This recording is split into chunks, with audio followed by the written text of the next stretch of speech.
Bismillahirrohmanirrohim. Assalomu alaykum aziz dindoshlar. Alloh barchalarimizni xayrli amallarda davomli qilsin. Bugungi suhbatimiz inshaalloh shaxsiylik va shar'iylikning farqi. Birma-bir mana shunday ilm ma'rifatlardan bahra olib borsak, hayotimizda yanada go'zallik, yanada faollik, yanada e'tiqodimiz, muhabbatimiz ziyoda bo'lib boraveradi. Ba'zan ibodatlar kishida shar'iy emas, balki shaxsiy istakka aylanib qolishligi mumkin. Buni ko'p odamlar bilmay qoladi, sezmay qoladi va bajarishlik bilan birgalikda shar'iy emas, shaxsiy istakni shar'iy amal deb e'tiborga olib qo'yadi. Buni alomati o'sha amalni shariat qilma desa ham qilaverishda yoki umuman u ibodat bo'lmasa ham nimasi yomon deb qilaveradi. Masalan, hayotdan olib gapiramiz, haligi BBC shanba, mushkul kushot, endi bu yerda ham Qur'on o'qiladi, nima bo'pti deguvchilar bo'ladi. Lekin uni negizida shariat buyurmagan, dinimizda bu narsa bayon qilinmagan. Bu o'sha insonni istagi bo'ladi. Ya'ni shaxsiy istakni shar'iy ibodatga taqqos qilmaslik kerak. Chunki payg'ambarimiz sollallohu alayhi vasallam bizni dinimizda bo'lmagan narsalar rad etilgan degan mazmundagi hadislari bor.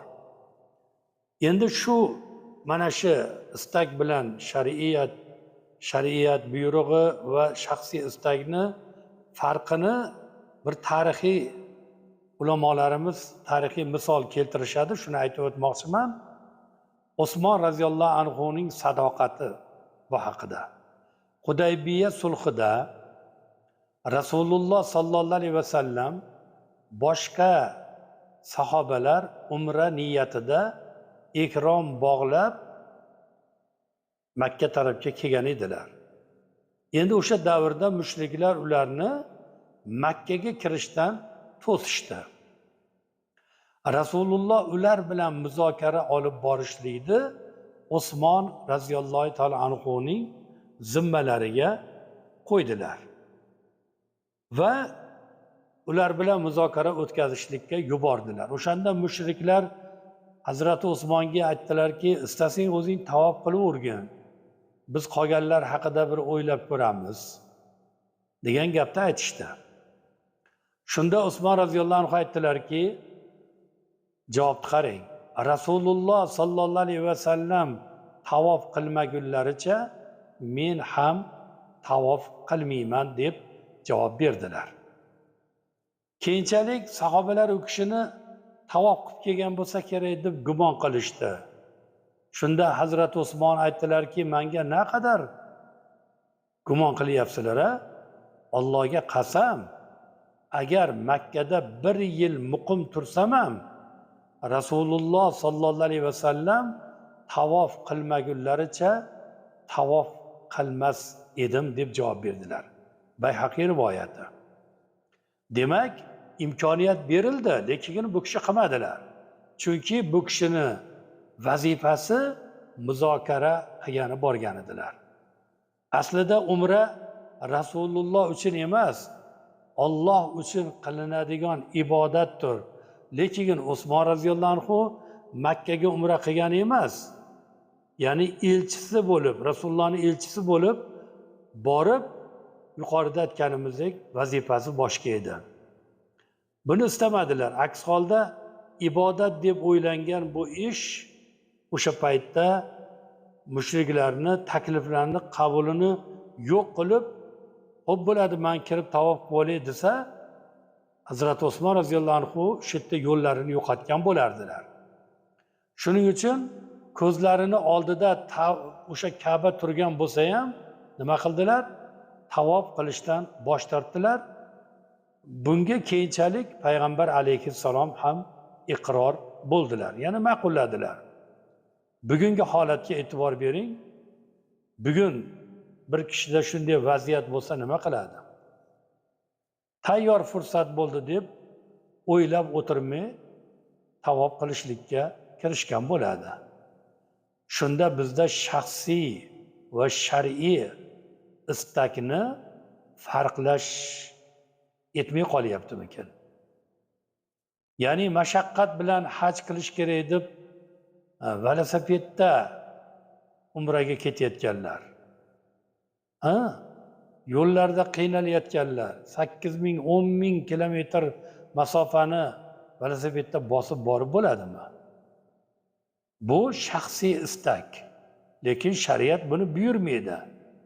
Demak, mana shu o'rinlarda sahobalarni dinga amal qilishlari bilan bizni amalimiz orasidagi farq shundaki, Alloh aytdi, Rasul aytdi deb amal qilishardi. Bizdachi nima qilibdi? Tayyor fursat, shunday boraman, velosipedda deb yo'lga chiqaman, yo'lda menga yordamlar qilishadi, shu bilan borib kelib men ko'pcha ham ko'raman, ibodat ham qilib kelaman deyapti.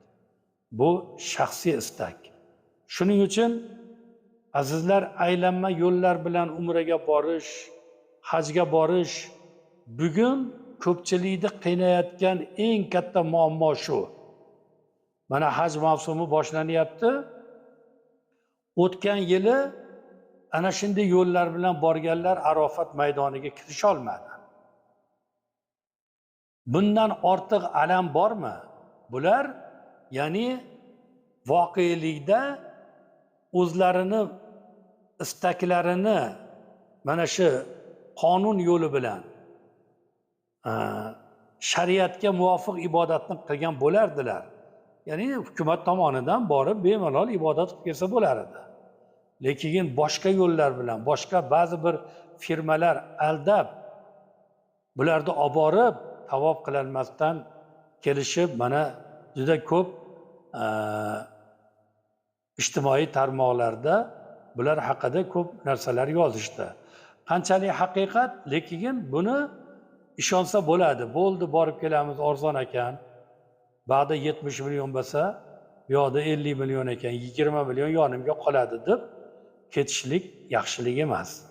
Shuning uchun azizlar, Alloh taolo Qur'oni Karimda Bismillahirrohmanirrohim, ey iymon keltirganlar, o'zingizni biling, o'zingizni isloh qiling.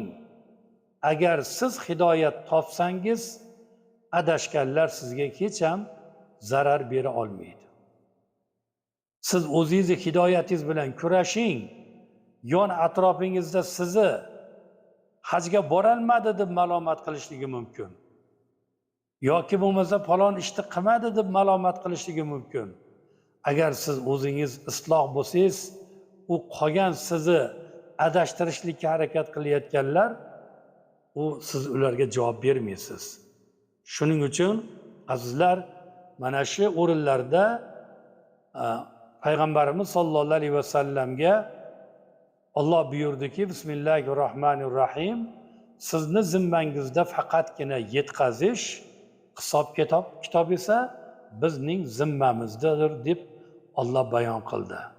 Ya'ni shaxsiylik va shar'iylik farqini tan olish har bir insondan yuksak sadoqat talab qiladi.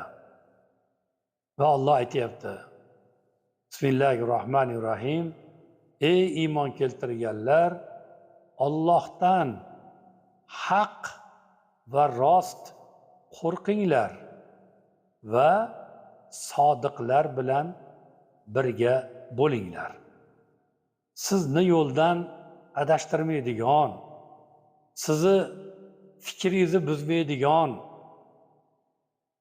sizni hayot yo'lingizga hasad qilmaydigan yaxshi insonlar bilan birga bo'ling deb Alloh barchalarimizga xitob qilyapti. Iloho Alloh hammalarimizni sodiqlar bilan, yaxshilar bilan birga qilsin. Assalomu alaykum va rahmatullohi va barakot. Juma muborak bo'lsin.